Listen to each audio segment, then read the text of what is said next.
Welcome to the Art of Living Free series with Anthony Silard, brought to you by theartoflivingfree.org. Hello, I'm Anthony Silard and welcome to the Art of Living Free. Today I'm going to be talking with you about Thanksgiving in the pandemic. Well, this is a very kind of controversial, touchy, sensitive subject. Like, should we actually be grateful in any way for the pandemic, which has caused such havoc in our society and in our lives, resulting in tragedy, death, health damage, economic damage? There's so many negative things have happened from this pandemic. And so many of us feel so tired of the lockdown, so tired of feeling isolated. And so could there be any silver lining in it? Well, to start with, I want to say that, there's this saying, things happen for a reason, and I don't agree with it. I think that, or what I believe is that things happen, and it's up to each of us to uniquely find a reason that makes sense in our lives. There's a whole field of narrative therapy, and being able to develop our own self-narratives is so important as it helps us to feel holistically grounded in our lives. Without that, it's very difficult to feel happy, to feel successful, to feel that there's meaning in our lives if we can't make sense of it. So really, that's what we're going to try to do here today. And I think gratitude is a wonderful way to help make sense of what's happening around us. So if you will, I'm going to ask you a few questions. And what I'd like you to do is to pause pause this recording after I ask a question, and think about what your response to it might be. Okay? So here's the first question. What has become most important to you in your life during this pandemic? Okay, just think about that. What do you really value now during the pandemic? What's most important to you? Okay, the next question is, how have your values shifted? How have they evolved? Are there certain things that you value now that you didn't value as much before the pandemic? Write those down. Please pause. Just kidding. Anyway, please pause and write down how have your values shifted? How do you see your values have changed during this pandemic? Okay, the next question, now let's get into the controversial area, is what has been the benefit to you of this pandemic? So clearly there's been a lot of negative things that have happened in our lives from the pandemic, but I want you to look at in what way, even if it's some small way, how has the pandemic benefited you in some way or another? So please write something down. Okay, the next question is, what would be the disadvantage to you if there had been no pandemic? Right, so imagine your old way of life before the pandemic, and if you just continued with that up through the present and into the future, what would be the disadvantage to you? Okay, so if you can, write something down. Okay, the next question is, how has the pandemic helped you to crystallize what you value? How has it helped you to refine your values and really clarify what is most important to you, what you most care about? So please pause and write something down. You can pause for as long as you want. Take your time.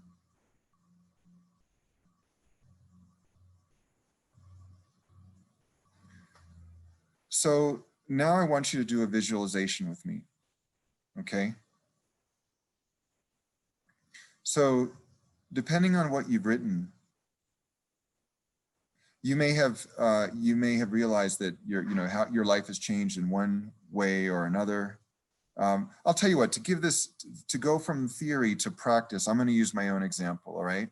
Then we'll do the visualization. So here's my example. Let me give you my answers to some of these questions, okay? So what has become most important to you during this pandemic? And I'm going to say trying to be fully present with my children.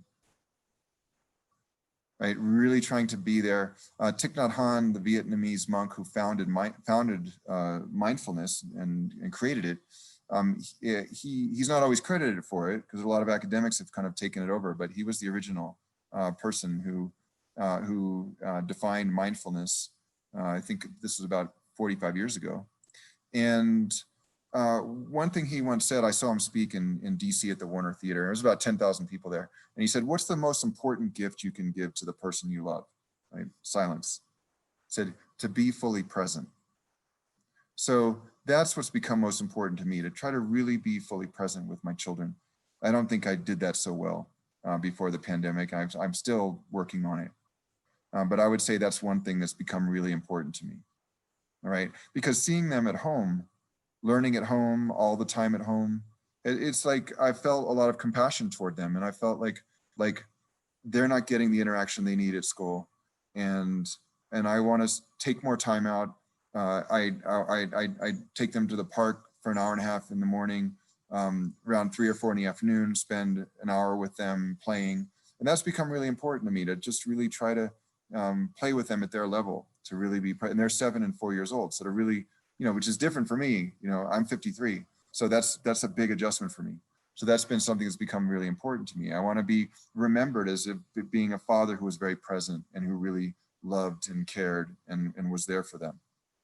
Okay, so how have my values shifted? Well, I've realized that, I always kind of realize this, but I think I feel it much more now, that this importance of presence, the importance of not just being a workaholic and trying to ratchet up more accomplishments, but also just really being there for my family. So there's been a shift in me around that because, we've been spending so much time together, and I realize how much I love them and how important they are to me.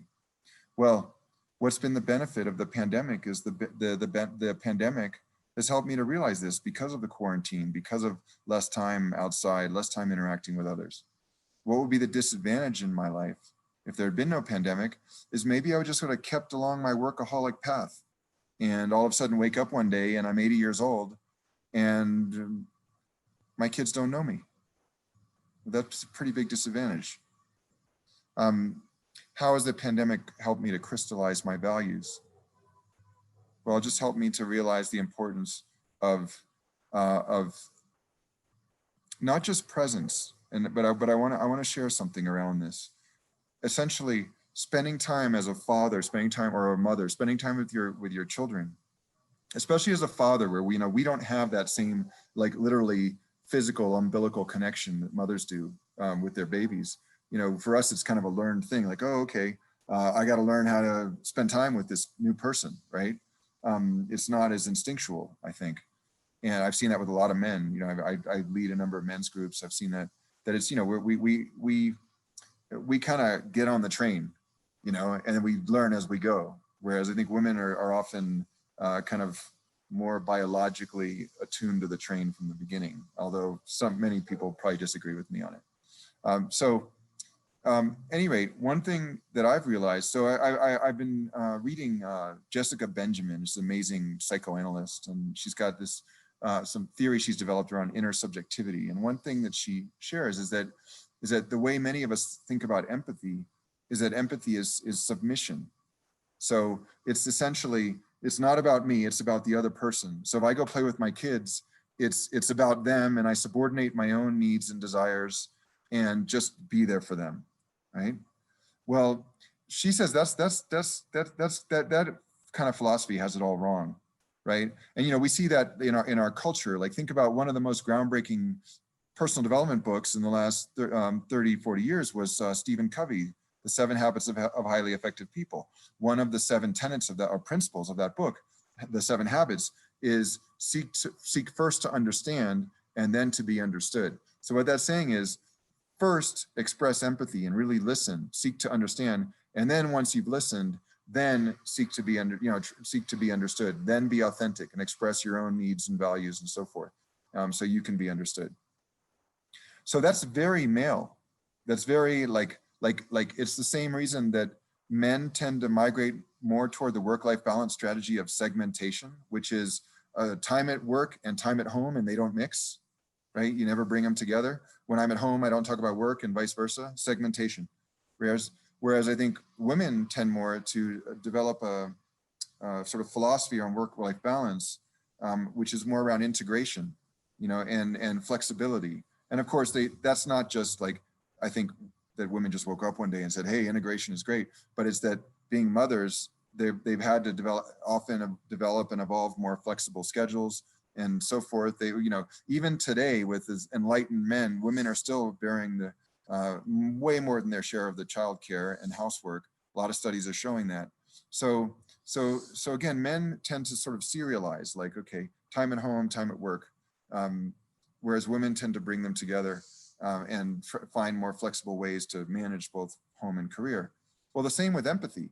I think this idea, like, seek first to understand, then to be understood, is very like segmented, right? Like, just be empathetic and then be authentic. So for example, if I'm gonna spend time with my kids, it's just seek to understand them. I'm just gonna be there, and I'm gonna become like a non-entity and just focus on them.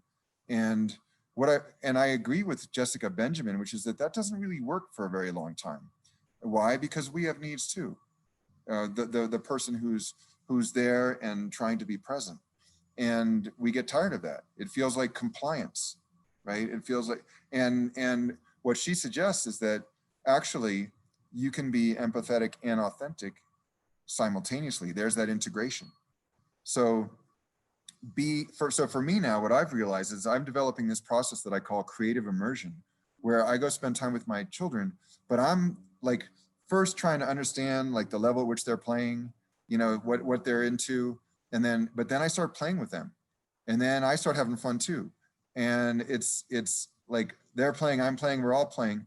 And instead of it being this kind of segmented thing, it's more integrated. And I'm learning that I really enjoy it. And so it's actually not a matter of submission. It's more what Jessica Benjamin calls surrender, like surrendering to this creative immersion, the co-creation that my children and I can create together. I never had understood it on that level before the pandemic.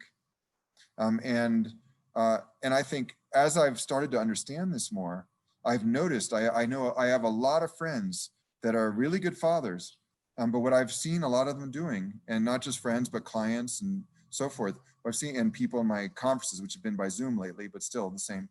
One thing I've noticed is that many of us, not just men, but women too, we get into the role of strong person. I'm the strong person.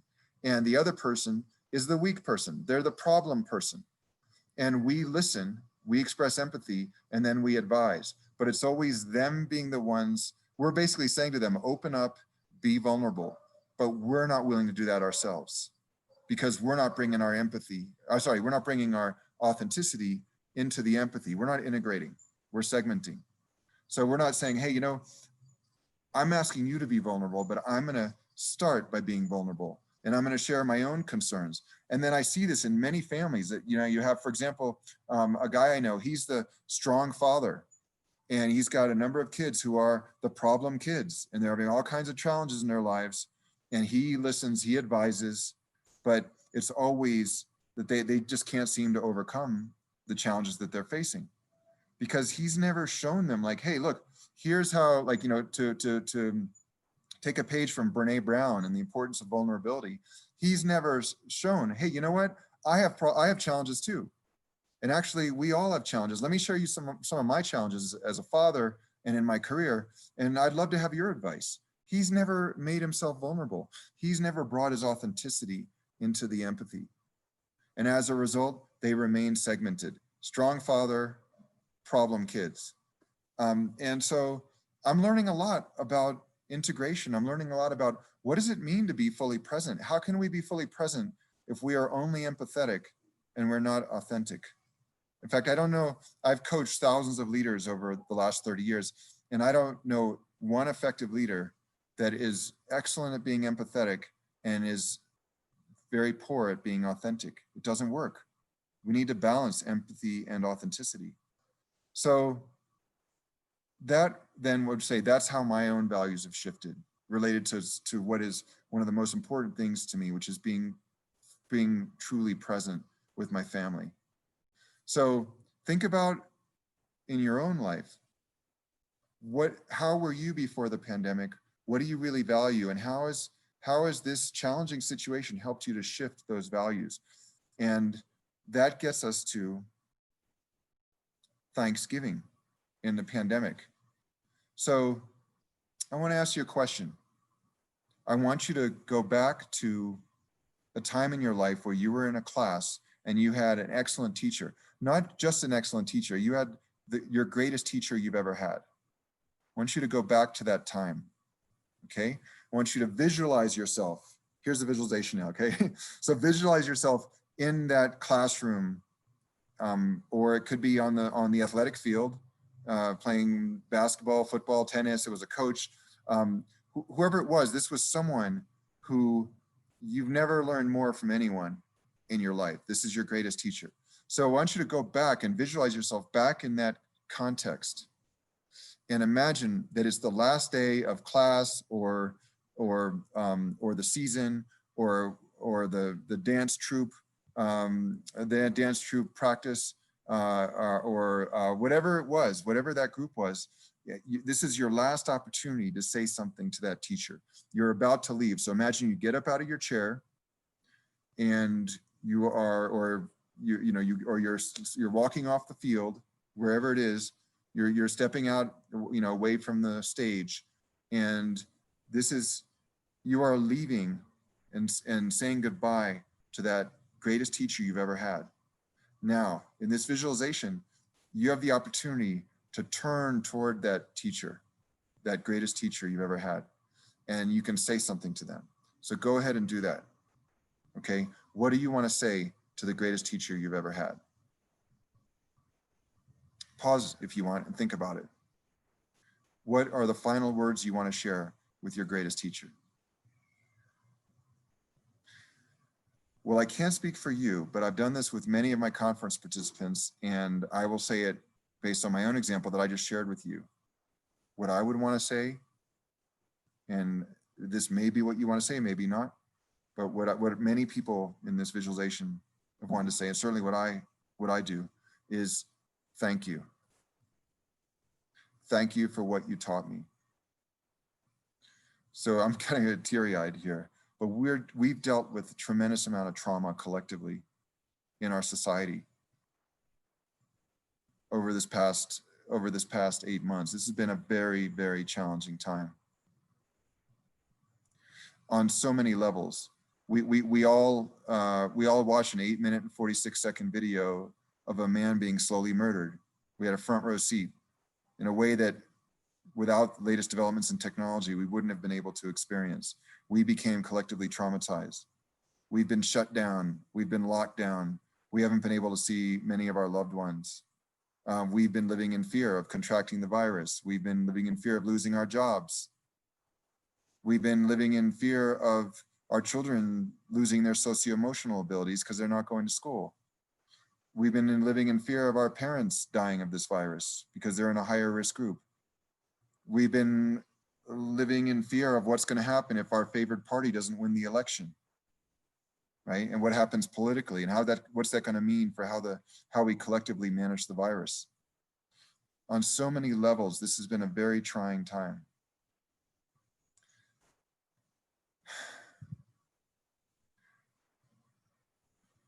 Nonetheless, while I don't want to take away from any of that,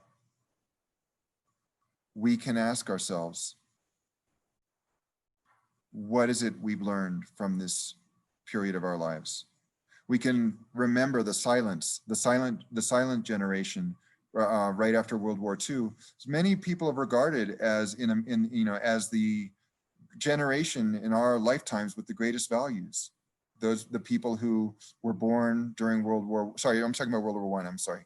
During World War I, and sort of came to age during or after, or right after World War I, the silence. Many are considered of them to have the greatest values of any people alive today. Well, we also can develop great values. And to do so, I think, as they had to learn from the tragedies of their lifetimes, the Spanish flu, where 50 million people perished in 1918, World War I, where over 20 million, if I'm not mistaken. I think just in Russia alone, over 20 million people. Worldwide, I don't know the exact numbers, but I think it's over 30 million who died during World War I. I get the exact numbers. But there's been so much. And then the Great Depression right after that, right? After the, the roaring 20s, and then the 1930s, unemployment lines, Hoovervilles, they went through so much.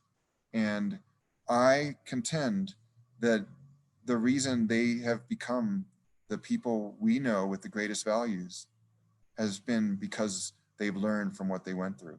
They've learned to appreciate life and to shift their values towards love, towards family, towards community, a lot of the things that we've been losing today. So I think we can look at this pandemic, and while we can acknowledge all the devastation, we can also say, thank you for teaching us to be better people, for taking this time away from the fast-paced mix of our lives before the pandemic, so that when we emerge from this pandemic, we go forward in a better, stronger, and more compassionate way as a society and as individuals. So that's my message of thanksgiving for the pandemic. Please feel free to share your comments. There's no right answer to any of this. I hope at the least this will have stimulated some thinking for you of what you're grateful for this Thanksgiving and in the pandemic. Thank you for listening. Life offers us many challenges, and theartoflivingfree.org offers new ways of thinking so we can see these challenges from a new angle and overcome them. Whether it's Anthony Silard's free blog, video or podcast series, his book, Screened in: The Art of Living Free in the Digital Age, or personalized courses, theartoflivingfree.org will help you refine your life vision and then transform it into action. Find out more at theartoflivingfree.org.